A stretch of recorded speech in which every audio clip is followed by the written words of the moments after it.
we have Chris Haroun, and I'm really happy that you accepted this invitation, Chris. Thank you. Very, very humbled to be here. Thank you. So, when I called Chris a few weeks ago and I asked him, I started to tell him, hey Chris, look, this is for a great cause, this is a great community, these guys are amazing, and I would love, these guys to be inspired a little bit more about what you have in your head, but also what you have in your heart. And he's like, Hans, you had me at hello. So, I don't know why you keep talking about it. He's very likable. He's like, I got things to do, man, but yeah, I'll be there. So that was pretty cool. And so I knew him actually almost by accident last year. Yeah. And Chris really had a lot of advice, not only about business, but also in personal life. And I started to get interested in what he says and what he does. He's an amazing speaker. I don't know if you checked him online, but he's the teacher who sold the most number of courses on Udemy worldwide. He has hundreds of thousands of students. And when I was saying, like, hey guys, Chris Haroun is going to be speaking at Stanford, I had random people sending me emails from India and from whatever. It's just like, hey, I know Chris. This is great. I have my MBA with him. This is quite amazing.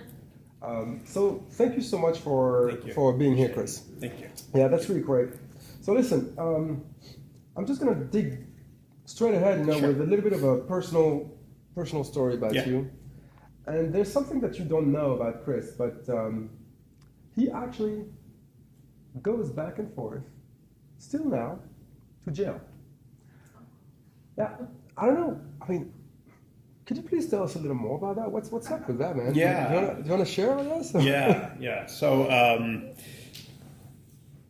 I volunteer through my church. It's not just a religious thing, but I go into the Redwood City McGuire Correctional Facility. It's a prison. Oh, okay. So my research was completely off, actually. Yeah. I thought that you were... Okay, I thought you were a criminal. No. Yeah. So this is what you do. Yeah, so I go there, and I just... it's really unfair that a lot of these poor kids that are 20 or 21 years old got caught doing something I probably did years ago, didn't get caught for. And almost all of them have a deadbeat father. I don't think there's such thing as a deadbeat mother. And so I would go into the prison system and just kind of counsel them and talk to them, knowing that they can always start over. So it's just something I enjoy doing, giving back. And I remember, I used to be terrified of public speaking. I'd rather die than speak in public. Really? And then what I did was I went to the prison system one day on a Sunday in Redwood City. And the priest wasn't there. And the priest was supposed to conduct mass. And so the warden called me over and said, the priest isn't here, you have to do it. I'm like, dude, I'm not a priest. What do you do? And so what happened was he gave me this pamphlet. And you just read this pamphlet. Right? That's all it is. And so I started off, and there was 30 inmates in a room a little bit smaller than this, and they're all wearing orange jumpsuits like this. And some of them had tattoos, one of which was "F-U," written here. On his face. It was scary. And so I got up there, and I read from, so it works with many religions, is you read from a religious text, and then the priest or rabbi or whatever it is supposed to talk about that text. And so it's from the Old Testament, I think, and I was talking about faith and hope and confidence. I was reading. And then I had to give a speech on this. I was like, dude, the priests get a whole week to practice this. And so I stood there, and I was looking at all of them, they're like this, they're like F you, whatever, and it's about confidence. And I said, do you believe in God? Yes, I'm going there. Do you believe in God? And the inmates went, yeah. I said, well, does God believe in you? And they went, yeah. I said, well, if you don't believe in yourself, you might have to question your faith. And it was at that moment where they kind of uncrossed their arms and were a little bit more open with me. And that was when I stopped kind of shaking my legs and whatnot. I was so scared. And now I turn my biggest fear in my life to my biggest passion, which is trying to humbly inspire people to live their lives on their own terms. And so what I do right now is I teach online full-time. I used to work in venture capital during the days and teach at night. And I woke up one day, I was like, I just want to teach. I just want to be me. And I found that for most of my life, I've been miserable working for other people, trying to make money. And I couldn't make enough ever. That's the cancer of Western society. And I want to share a really quick Dalai Lama quote with you, and then we'll get started. Yeah. Right. And I was telling Mary about this morning. So the Dalai Lama, and I used to work at Goldman Sachs on Wall Street for all the wrong reasons, wasn't happy. And then I came out here to work at a big hedge fund called Citadel, wasn't happy. Started my own venture capital firm, my own hedge fund, wasn't happy. And I read The Art of Happiness by the Dalai Lama. Everyone should read it. And the Dalai Lama said that the problem with Western society is we spend our whole lives sacrificing our health in order to make money. And at the end of our lives, we spend all of our money to maintain our health. And then we look back, we realize we never really lived to begin with. And so I just want to empower people to live their lives on their terms and do what they love most in life. So, that's amazing. Mary, that was probably the second time, right? It was better. Okay, right. Doesn't she look like Jessica Alba? Yeah, absolutely.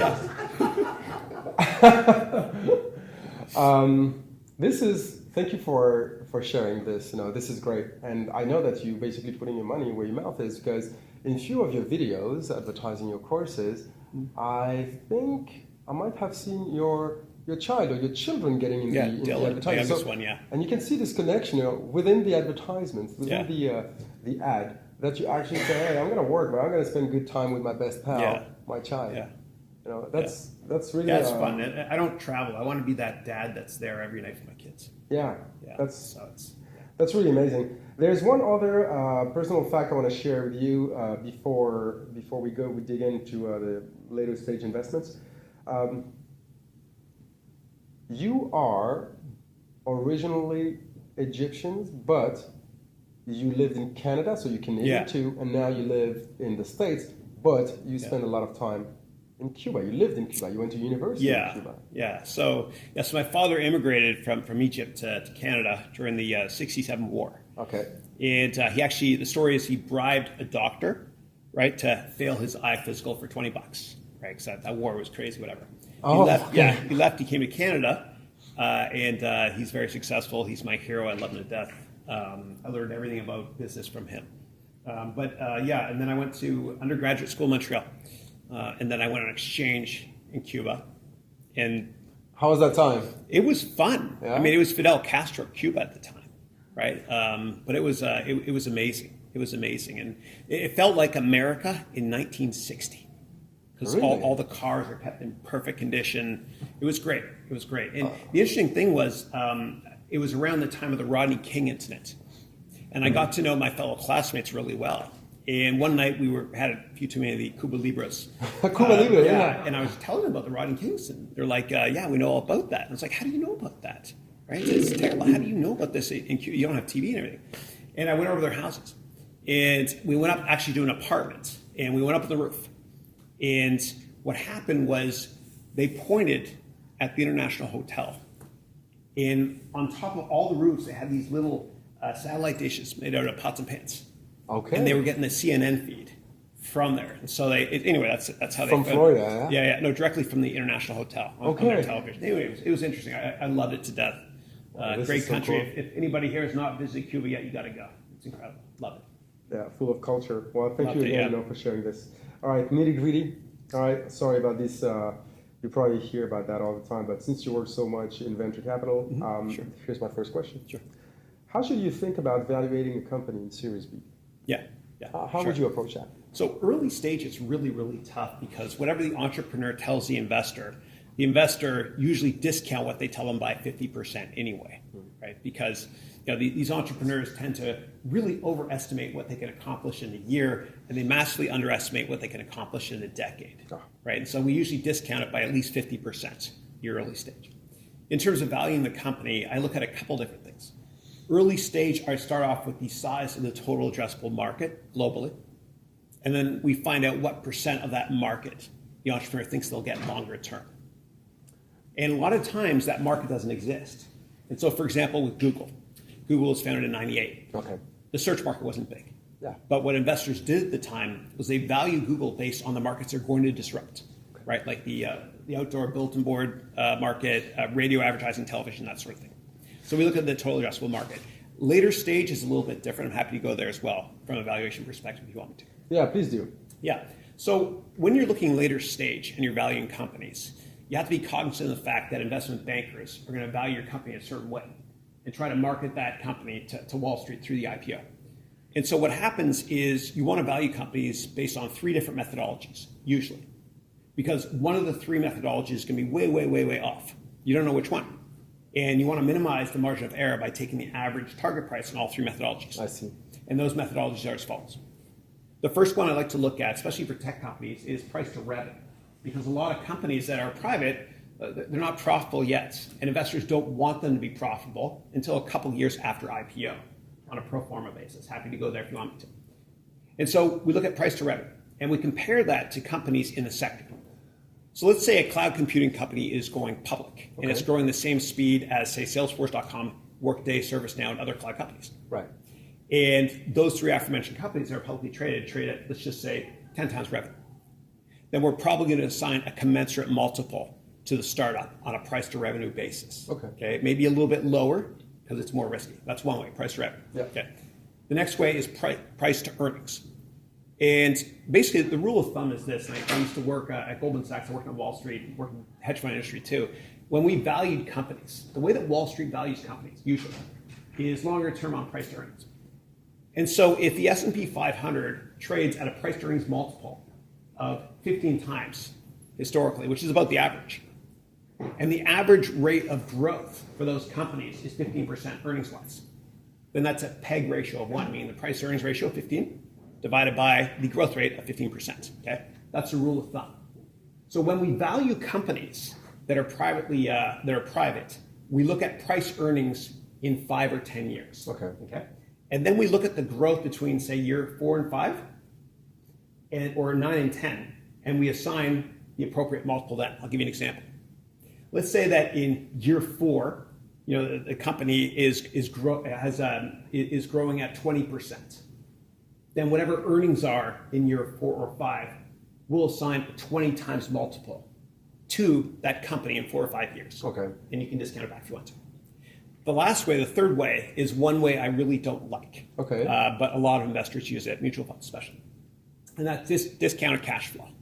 Right. So DCF, which basically means you get all the cash the company can make long term and discount it to today. The problem with that methodology is that the largest part of that target price for that company is based on what's called the terminal value, meaning between year 11 and infinity, right? And it's the worst way to value companies, but mutual funds like to value that way, so you have to kind of look at it. So the bottom line there is that you take the average target price for all 3 of those methodologies, and that is how we value the companies. So you basically go through, you mix both of the 3 of them, and this is how you would go with it. Yes. So I have a little more. Yeah. So the following question is kind of obvious. It's more about, now you have this company, but the company that comes to you, basically, how would you know the size of a market if that doesn't exist? Yeah. So there's a couple of ways. You can look at the markets that you're going to disrupt. So every startup, it doesn't matter what industry you're in, eventually, if they're successful, they're going to disrupt bigger, older companies. So you look at the size of the total addressable market where those bigger, older companies are in. Right. And if you can't find it, right, and quite often people go online and will search for industry name and total addressable market. And you have companies like Forrester, Gartner, McKinsey, et cetera, that will basically have the size of the market. If you can't find that data, then what I recommend is you take the top 25 companies in a sector and you look at their revenue on an annual basis. And that's a close enough proxy. It won't be perfect, but it's close enough. Yeah. Because we assume that the first 25 companies would actually capture most of the market. Yes. And in tech, it's way fewer than that, but yeah. That's really good. So now, basically, we know now how to approach, the market that doesn't exist. So you basically try to think about what you are disrupting. But could you specify about the tools and metrics to do this valuation? Yeah. So it's pretty simplistic. When a lot of people are intimidated by finance. And I have to open up and be honest. I got a D in accounting when I took it at McGill University. Dating myself, I thought my life was over. But I got a D because remember in high school you can memorize stuff and you can get good grades. And then in university you have to understand stuff.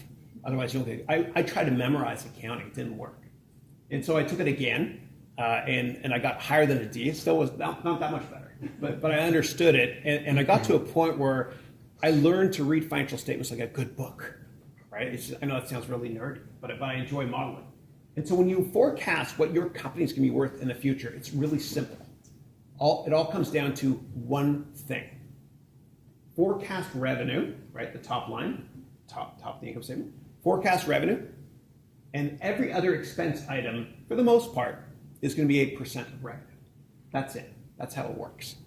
So we look at the growth of revenue, and then we look at expenses over time. Okay, and we can look at similar companies to see what percent of revenue, SG&A is or R&D, that sort of thing. Now, there are also companies that generated revenue, obviously, but they're not financially viable yet. And they've been around for 10 years. Yeah. However, they're capturing such a large amount of data and retention that it makes them very valuable. And basically, you take a look at, we can talk about Netflix, and we can talk about Tesla, who's losing $4,000 every car sold. They're still very attractive for the investors. Why so? Yeah. So when I first started working on Wall Street, and I worked in the hedge fund industry, the biggest widowmaker investment idea was to short Amazon.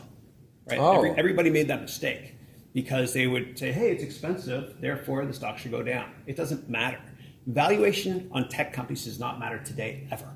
What matters is how you value companies in 5 or 10 years. And so before looking at any investment, ever, you got to ask yourself one basic question, which is this. In 5 years from now, is this company going to be more relevant or less relevant than it is today? And if you take that high-level perspective, then you won't end up being a tourist in a stock. You won't rent stocks. You'll be a long-term owner. And Warren Buffett prophetically said that the New York Stock Exchange is the only store in the world where consumers sell stuff when it goes on sale. And so we look for earnings longer term. And the best investors do, right? And they're unemotional, right? They don't know the path, but they know the destination. Right? And they won't freak out by volatility. When there's crazy volatility, I love to buy broken stocks, but not broken companies. Yeah. And so the bottom line is you always want to value companies off of earnings in 5 or 10 years from now.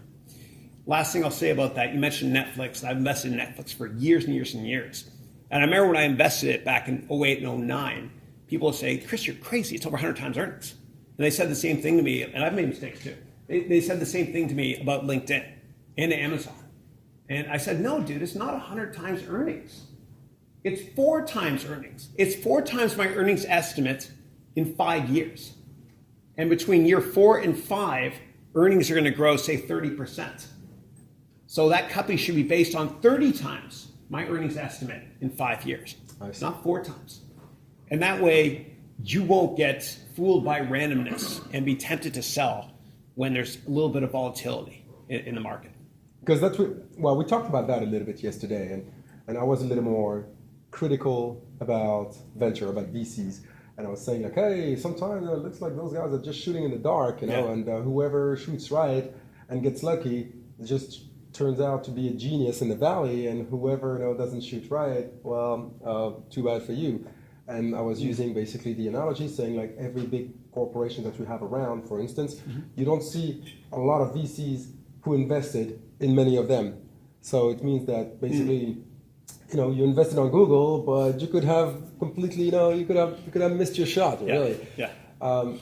So is that this kind of the same approach in later stage, or is it a little more, I would say, a little more safe in terms of investment? We're going to be talking about the methods, for valuation and stuff like that. But how would you compare like earlier stage versus later stage in terms of risk and visibility? Am I data driven enough? Do I have enough data to make a decision? Yeah. So early stage, you're focused almost entirely on the entrepreneur.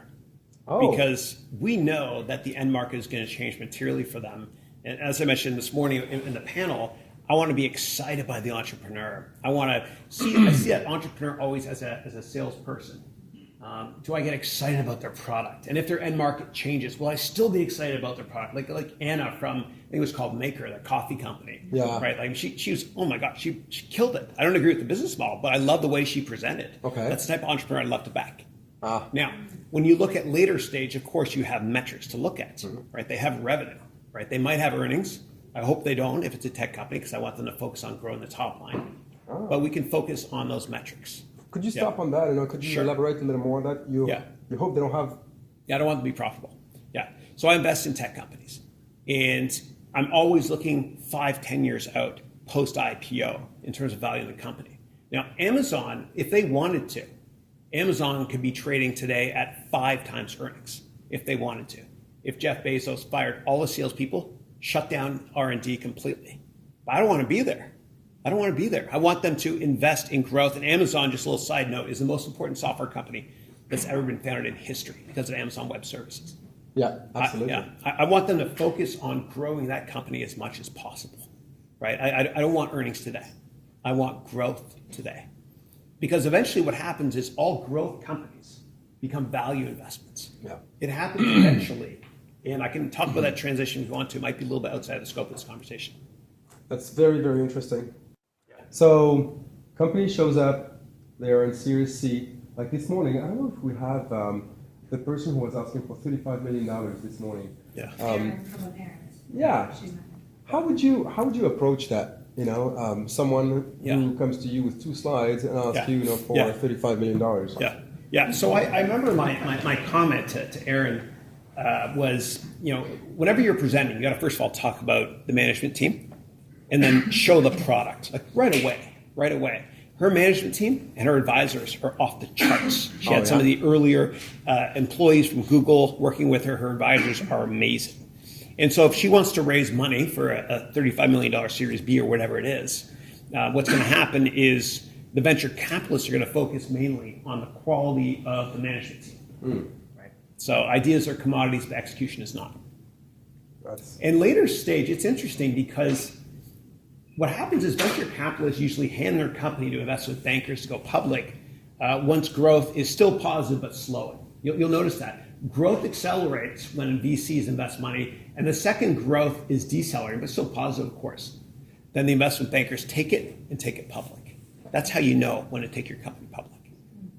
I see. Yeah, when growth is slow. This is great. I have one last question. It's a little bit of a weird question, but please feel free to answer the way you want. What is the most misunderstood aspect of evaluating a company in a later stage? The most misunderstood aspect of that? I would say just how investors want to see earnings right away. Right? Investors are so short-term focused. Yeah. Right? Like when Warren Buffett invests in a company, he invests with the understanding that the stock market might be closed for 10 years. You got to think really, really long-term and always do your own homework and build out your own financial model. Right? And that way you won't freak out if there's a little bit of ridiculous volatility and the market's getting creamed. You got to think longer term. And don't ever take anyone's advice when it comes to investments. Always do your own research. Even online, I'm seeing a lot with like finance.yahoo.com. There's a lot of sponsored stories. And when you see people interviewed on television, they have a bias. Understand that everybody has a bias. Everybody has a bias, right? And if you give into that, then you won't be confident in your long-term process, and you'll sell the stock if somebody goes on the Squawk Box or whatever it might be on CNBC and tells you why an investment might not be a good investment. Always do your own research and always read the financial materials that are out. In America, you can go to sec.gov and you can read the S1 document, which is their IPO document.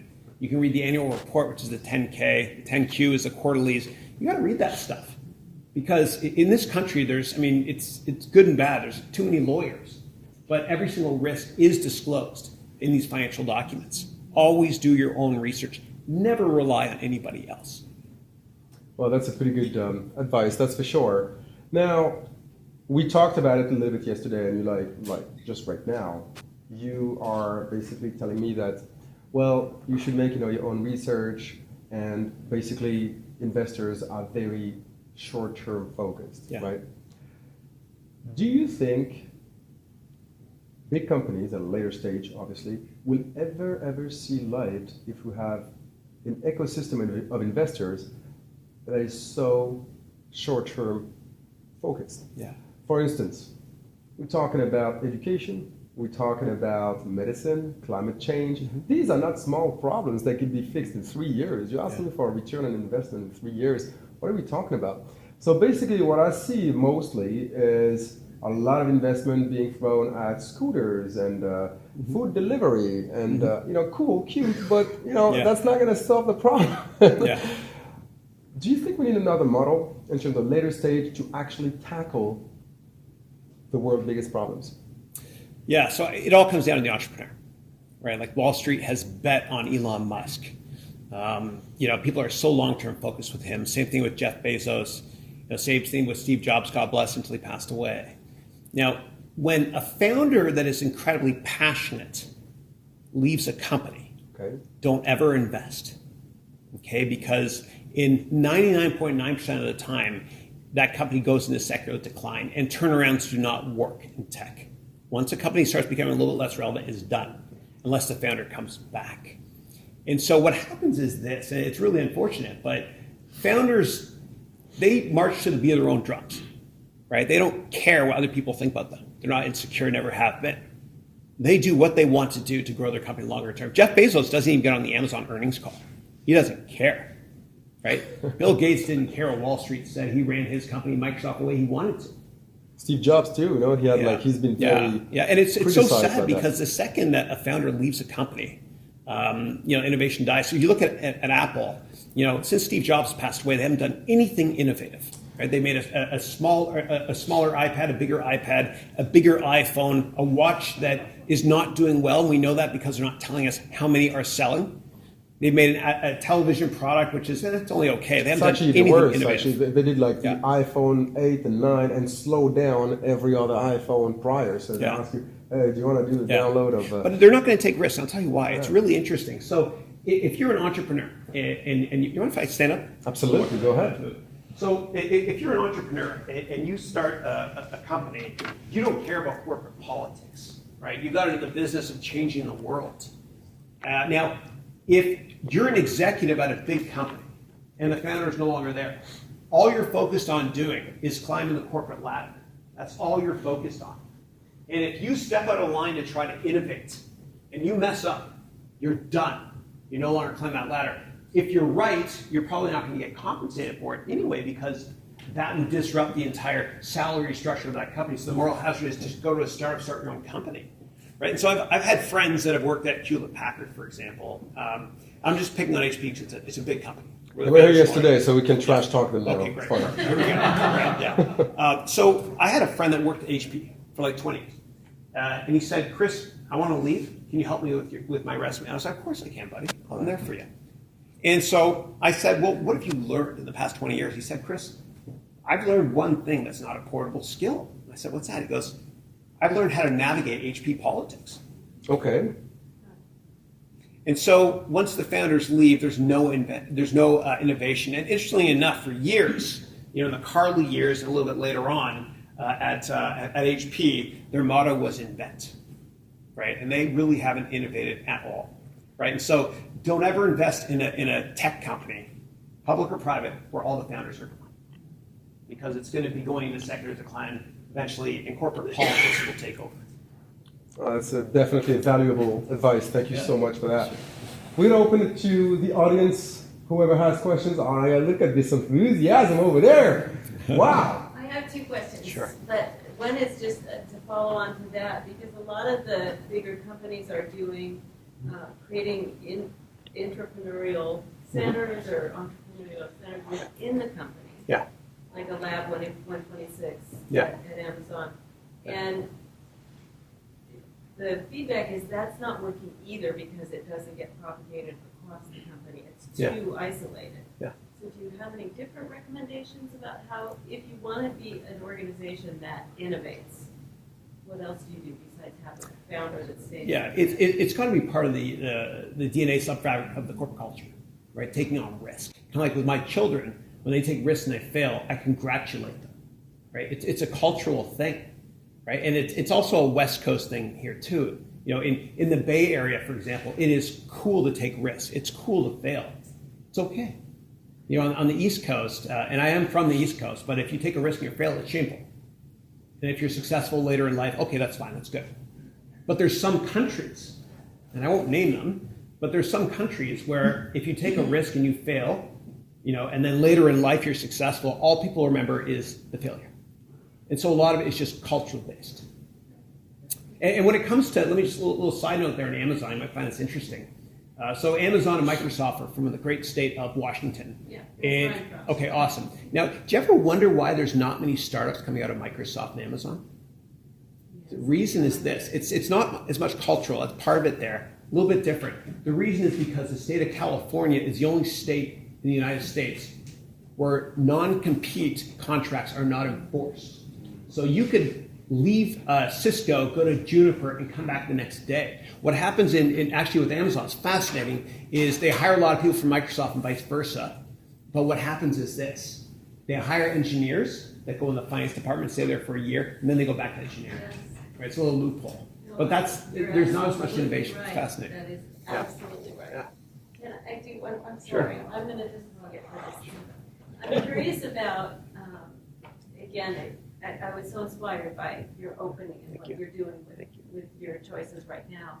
As that's obviously what you're choosing to do with your time. Yeah. You're looking at long-term valuation. Yeah. So did you create a unique business model for, I want to teach full-time and I don't want to travel? Yeah. Or what are you doing there that has that work? Yeah. So for me personally, I don't know, like there's this great quote from Mark Twain where he said the two most important days in your life are number one, the day you're born, and number two, the day you find out why.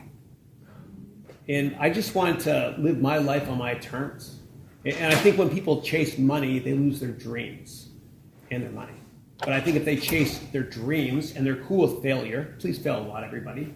But if they're cool with failure, their dreams will come true. And accidentally, the money comes later. And one of the big problems, I think, is just general insecurity. And I'll beat myself up here. I want to draw a chart for you. I want you to visualize this. This is fun. All right. On the x-axis is your age. On the y-axis is give us darn. Okay? And we all start off down here where we don't care what people think about us. My kids have meltdowns in restaurants. I used to as well. We don't care. And then when we're older, like I am now, when you get older, you don't care what people think. You don't have confidence problems. But when you're in your 20s and maybe 30s, you're up here. Like when I was younger, I cared what people thought. And the problem with that is if you're so focused on what other people think of you, you can't live your life on your own terms. You're always someone else's prisoner in their mind. And so what I always advise, and this is how I'm raising my kids, I'm raising them to be confident and happy. I'm not telling them, hey, be a doctor, lawyer, engineer. You know what I'm talking about. I'm teaching them to live down at this level here. And the best entrepreneurs in the world, they always lived at this low level. They never gave a damn what anybody thought. And Mark Benioff, for example, who's the wonderful humanitarian and CEO, founder of Salesforce.com, which is the largest company now in San Francisco. I remember we used to work in the same building. And it was at One Market Plaza at the bottom of Market Street. And he used to walk in the public library. He'd walk his dog, his Labrador, a beautiful dog, in bare feet. He didn't give a damn. And Steve Jobs, too. Like he used to only shower, I'm not telling you to do this, please, but like once every couple of weeks. And so when he was at Atari and Activision, they made him work the night shift. He just didn't care. These people, march to the beat of their own drums. They don't give a damn. Even great writers like J.K. Rowling, God bless her. She had an awful job as an assistant. She hated it. And she was a poor thing, a single mother. Remember before I said that no such thing as a deadbeat mother. And 30 different publishers said no. She didn't care what people thought of her. She persisted, and eventually she made it big. And so I think that in general, great entrepreneurs don't give a damn what other people think of them. They live their life on their own terms. And I think if more of us live that way, we would get a lot more done and be much happier as well. That's very, very interesting, actually. Yeah, it's true that it's obviously rooted in our childhood and all the traumatic experiences that we have that makes us self-conscious on a daily basis. But yeah, I'll definitely take you out for a coffee, and have a discussion about that. I'm totally a victim of it, man. Yeah. No, dude, but I think honestly, if you just kind of, everybody, myself included, tell yourself, I don't care, and then fill in the blanks. I don't care what people think what I'm wearing. I don't care what people think of my car. I don't care what people think of the career I've chosen. I'm going to live my life my own terms. And I'm going to be so fucking happy because of it. You're going to have to blame that fucking, right? I threw that in just for effect because I want to. Yeah. That's awesome. Yeah. Don't blame that. The worst thing you can do, Mary, I'll get to one second, sorry. The worst thing you can do is wake up one day and realize that you never took risks in your life, and you're living your life to impress other people, and this prick is paying you this much money to make their dreams become a reality. And you want to spend the rest of your life, being someone else's bitch. And for me, it's one thing that kind of crystallized that thought process was when I worked for other people. I remember one time we were going to a corporate picnic on a weekend. I fucking hate that. Hey, they're like, this is my weekend. You know what I mean? And I call it forced family fun, right? And we were in the car, and I was turning around telling Andrew, now so-and-so's going to be there. Just be on your best terms. Right? I was like, I can't be myself. I remember when I was younger, dude, I used to laugh so hard with my buddies till I fell down. It hurts. And I started working for other people, and I just wasn't laughing like that. I was changed. It's like corporate lobotomy. I just wasn't being me anymore. Yeah. And the only way you can live your life in your own terms is to start your own company. And if I can humbly help you do that, please let me know. It's not about the money for me. It's just I want to help. That's all. That's why I teach. This is awesome. When one teaches, two learn. Yeah. This is amazing. We had a question here, and then we'll go to Mary. As we're all inspired here, and we all just pretend we just raised our Series A, right? Yeah. Now that we're going for a Series B, my question is what have you wanted to see where we spent that money with the Series A, and what do you want to see as our plans for where we're going to spend that money for Series B? Yeah, use of proceeds. Yeah. So every company's a little bit different. One thing I recommend is raise as much money as you can when you can. And the reason why a lot of companies fail is because you have this great founder that works for somebody else. And this great founder, right, when they work for the other person, is really good at skill X. And they're like, I'm so good at skill X, I want to make more money and do it myself. So they start their own company doing skill X. But they're not as good as they were before at skill X because they forgot one thing.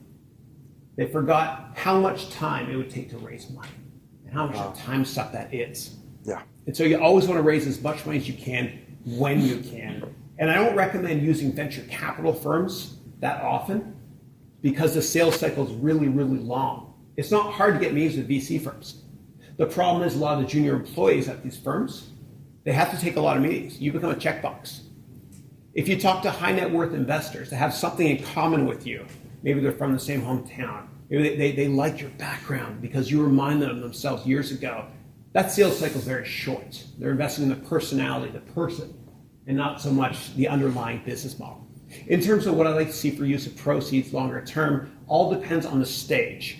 I like to see people, once the product is perfected, I want to see them hire salespeople everywhere, right? And it's usually domestically, and then use of proceeds for IPOs to pay off your employees, stock option wise, and hire overseas salespeople.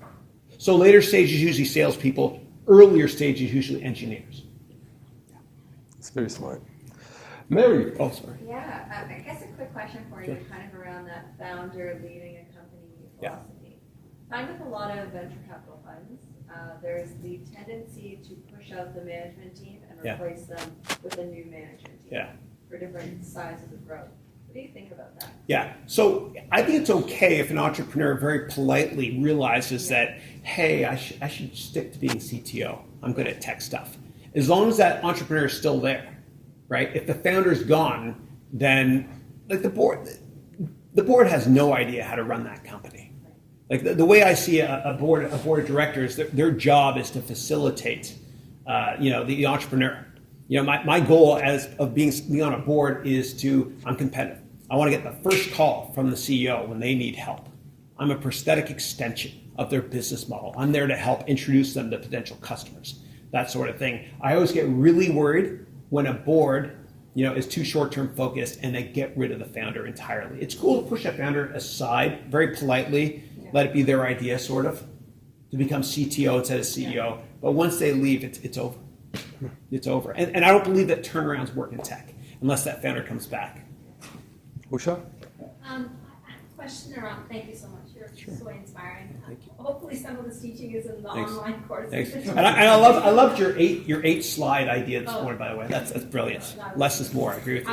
I want some advice around platform businesses. Yeah. For what are valuations look like for platform businesses? Is it not based on number of users you acquire? Is it based on the number of transactions? Is it the value of the transactions? How should you look at that? Yeah, it all depends. So if we look at the best investments in history are platform-based. You own the road, you charge the cars, that sort of thing. So I think you have to look at the number of subscribers and how you're going to monetize longer term, right? I remember back in business school, we did a case study on Amazon in the late 90s. I'm dating myself here, but we looked at the lifetime value of a customer, right? And so if you look at the lifetime value of the customer, and back then, this is way before the days of Prime, we came up with $1,500. And so we took $1,500 lifetime value of a customer for Amazon, and then we multiply it by a couple 100 million customers, right, by X year, and then we discount it all today. Now, we didn't know at the time that they were going to become the most important software company in history, right? Their business model changed a bit. Now, early stage, if we can't monetize the company, but we see that the number of subscribers is growing like crazy, then we don't care. We'll invest, you know. And Teresa, actually, there's she's a wonderful professor here at Stanford. She actually she led the Series C on Facebook, and I asked her how'd she do it. It was amazing. And what she did was she showed up with 3 term sheets, and she put it there. And it was a bake-off. Other VCs were showing up that day to meet with Zuckerberg, and one was for $50 million, the valuation, 100 million, 150. And of course, she went with 150, but that's just how, nobody does that, but it's such a brilliant idea. But early stage, we look at subs, and sometimes we're like, you know what, if we build it, they will come. And we talked about this briefly at lunch today, where with Snapchat, when that company was first trying to raise money, everyone's like, dude, that's such a bogus business model. I don't want to lose pictures of my kids. I want those pictures forever. You know, and then they came back to raise money a year later. And they're like, we have 6 million subs, and VC community's like, dude, that's the best business model ever. Yeah. So every industry is different, right? And so you look at the cell phone industry, it's ARPU, average revenue per unit. You know, hotel industry is RevPAR, revenue per available room. Same store sales for retail, et cetera. There's different drivers, right? And so if it's social media based, if you've got ridiculous growth of subs early on, right, then you give a lot of leeway too. Do VCs look at the cost of acquisition of those customers Tax. when they do valuations? I think that it's incredibly unsophisticated, the whole process. Like a lot of times it's just shooting from the hip, and they go with the management team. And with publicly traded companies, you know, we're taught that past performance is not indicative of future performance. And this is going to be controversial, what I'm about to say. But with private companies, it is. If you invest in a great manager that's had exits in the past, the percent probability you have of getting another exit is high. There are some entrepreneurs in the Valley, like Andy Bechtolsheim, a friend of mine. He was the first investor in Google. It doesn't matter what his next company is. People are going to invest without even knowing the business model. Because again, ideas are commodities, but execution is not. So the venture capital community here focuses much, much more so on the entrepreneur than anything else. And what business school has taught us is wrong. Like in business school, they don't teach us how to analyze a management team, right? What's the point of building a financial model?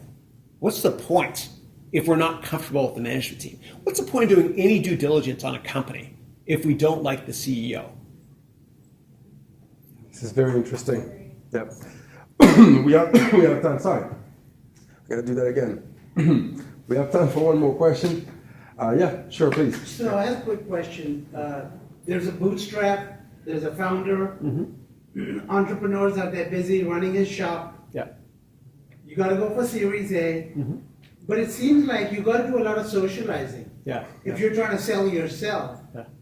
And so my question is that it seems like it becomes a full-time job raising money and a full-time job running a company. Yeah. And having children. Yeah, yes. So, True. Yeah, exactly. so the question is, I guess that is it reasonable to use like law firms and those kind of folks, or is it still impediment about the entrepreneur to show up and knock on the door? No, the entrepreneur always has to sell. But again, raise as much money as you can when you can. And I always recommend that you meet with high net worth investors that have something in common with you. And my success rate on getting meetings with people I've never met before through cold calling on LinkedIn is 95%. I don't say that to impress you. I say it to impress upon you the fact that anybody can get these meetings. And here's how you do it. You find something that somebody's got something in common with you. Maybe they're from the same hometown as you and they went to the same school. Okay? And you can do advanced searches in LinkedIn. And you can all go to my website. I have a free book on networking. I'm not in it for the money. Okay? You can go to my website, which is Haroun, Haroun, ventures.com, and I have a book on networking there. It's 200 pages. I promise you'll be able to raise money if you read that book. Again, it's free, whatever. But if you reach out to people that have something in common with you, and the subject message in your LinkedIn email is the word hi, because everyone's going to open it, right? And the contents of the message are, and I'll make this up, John, hope all is well. I'm also from Mississauga, and I also went to McGill University, and I live here in the Bay Area. Please let me know if you have time for a coffee in the next few weeks. Thanks, Chris. They're going to take that meeting because they have something in common, right? So think of it this way. Let's say 20 years from now, and you're way more successful than you are today. And a 20-year younger version of yourself reaches out to you and says, hey, do you have time for a coffee? You're going to say yes. Yeah. You never say why you want to meet, though, right? You can do advanced search in LinkedIn and figure out, criteria, everybody, what school they went to, city, et cetera. Never say why you want to meet. Not because, or the reason is because people won't reply because they'll feel bad they can't help you, right? And there's that aura of mystique. It's not unethical at all. But you sit down with them. And business is about relationships first and product knowledge second. It took me too many years to figure that out. Get to know somebody in the first 10 or 15 minutes of that meeting. I've known well. I can tell you everything about a person by going to their Twitter profile and see who they follow, what sports teams they like, and all that stuff. By the way, never follow politicians because half the people will hate you. I don't know what happened. Yeah. But the first 10 or 15 minutes or so of that informational meeting with them, the investor, just talk to them about something you have in common. Is that restaurant on, I don't know, pure Ontario Street still there? Whatever it is. Get to know them. And then they will very politely, right? They'll say, how can I help you? And then you can go from there. But you have to understand, and everybody, please, tonight, I want you to go to YouTube and watch this one video that'll change your life. Do a search on 3 words: Steve Jobs ask. The only reason that Apple exists today is because Steve Jobs, when he was 12, he reached out and he called Bill Hewlett. Yeah. And Bill Hewlett helped him because he asked. Nobody asks. Nobody asks anymore. And what happened was, years later, as a way to pay that debt of gratitude forward, this other kid reached out to Steve Jobs. Steve Jobs took the meeting and mentored him. His name was Mark Benioff. So you got to ask and just understand that people want to help you. They want to help you. Never jump right into business when you're pitching something, unless you have 3 minutes, whatever, to pitch a business model. Get to know them on a personal level first. Business is about relationships first, product knowledge second. We had this discussion a year ago with Chris, and he was telling me all this. It has made a huge change in the kind of people that I interact with and the way I interact with as well. I was going through with the assumption that they were interested in my tech company, but to be honest, most of the time they're more interested in where you come from and what you do and who you are really as a person. So it worked for me, and thank you so much for that. Of course. And I remember meeting you the first time here. We had that great conversation. This guy is lovable. Everybody loves him. He's a great guy. But you have no idea what he's done in his family life. I won't spill the beans on it, whatnot, but just an incredible role model. Thank you.